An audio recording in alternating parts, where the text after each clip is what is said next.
राधे राधे। कैसे हैं आप सब। आज हम निर्जला एकादशी की व्रत कथा का श्रवण करेंगे। नारायण भगवान की जय, लक्ष्मी मैया की जय। एकादशी तिथि भगवान विष्णु की पूजा के लिए समर्पित है।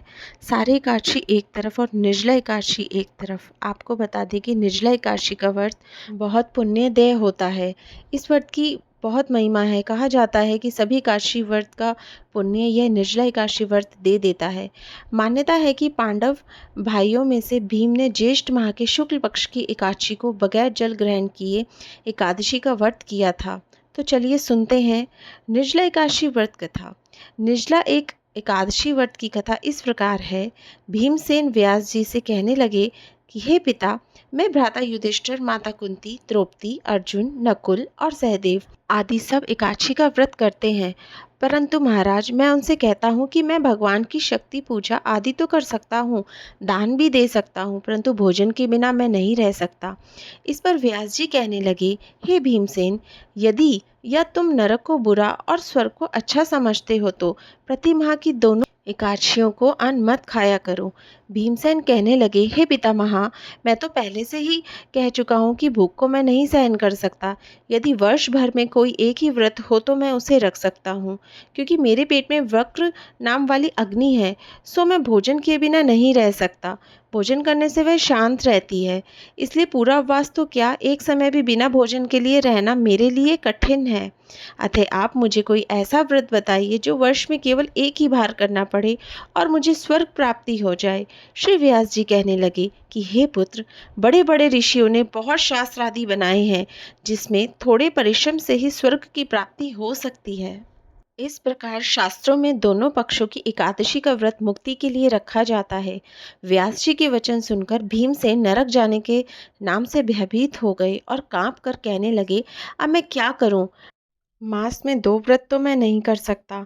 हाँ, वर्ष में एक व्रत करने का प्रयत्न अवश्य कर सकता हूँ। अतः वर्ष में एक दिन व्रत करने से यदि मेरी मुक्ति हो जाए, ऐसा कोई व्रत बताइए। यह सुनकर व्यास जी कहने लगे, वृषभ और मिथुन की शक्ति के बीच ज्येष्ठ माह के शुक्ल पक्ष की जो एकादशी आती है उसका नाम निर्जला है। तुम उस दिन एकादशी का व्रत करो। इस एकादशी के व्रत में स्नान और आचमन के सिवा जल वर्जित है। आचमन में 6 मासे से अधिक जल नहीं होना चाहिए, अन्यथा वह मद्यपान के सदृश हो जाता है। इस दिन भोजन नहीं करना चाहिए, क्योंकि भोजन करने से व्रत नष्ट हो जाता है। यदि एकादशी को सूर्योदय से लेकर द्वादशी के सूर्योदय तक जल ग्रहण ना करे तो उसे सारे एकादशियों के व्रत का फल प्राप्त होता है। द्वादशी को सूर्य से पहले उठकर स्नान आदि करके ब्राह्मणों आदि को दान देना चाहिए। इसके पश्चात भूखे और सतपाक ब्राह्मण को भोजन कराकर अपने आप भोजन ग्रहण कर लेना चाहिए। इसका फल पूरे एक वर्ष की संपूर्ण एकादशियों के बराबर होता है। व्यास जी कहने लगे, हे भीमसेन, यह मुझको स्वयं भगवान ने बताया है। इस एकादशी का पुण्य समस्त तीर्थों और दानों से अधिक है। केवल एक दिन मनुष्य निर्जल रहने से पापों से मुक्त हो जाता है। जो मनुष्य निर्जला एकादशी का व्रत करते हैं, उनकी मृत्यु के समय यमदूत आकर नहीं खड़े होते और भगवान के पार्षद उसे पुष्पक विमान में बिठाकर स्वर्ग को ले जाते हैं। अतः संसार में सबसे श्रेष्ठ निर्जला एकादशी का व्रत है, इसलिए यत्न के साथ इस व्रत को करना चाहिए। उस दिन ओम नमो भगवते वासुदेवाय मंत्र का उच्चारण करना चाहिए और गोदान करना चाहिए।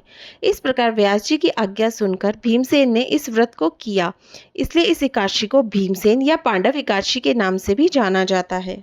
निर्जला व्रत करने से पूर्व भगवान से यह प्रार्थना करें कि हे भगवान, आज मैं निर्जला व्रत करता हूँ, दूसरे दिन भोजन करूँगा। इस व्रत को श्रद्धा पूर्वक करूँगा, अतः आपकी कृपा से मेरे सब पाप नष्ट हो जाएं। इस दिन जल से भरा हुआ एक घड़ा वस्त्र से ढककर स्वर्ण सहित दान करना चाहिए।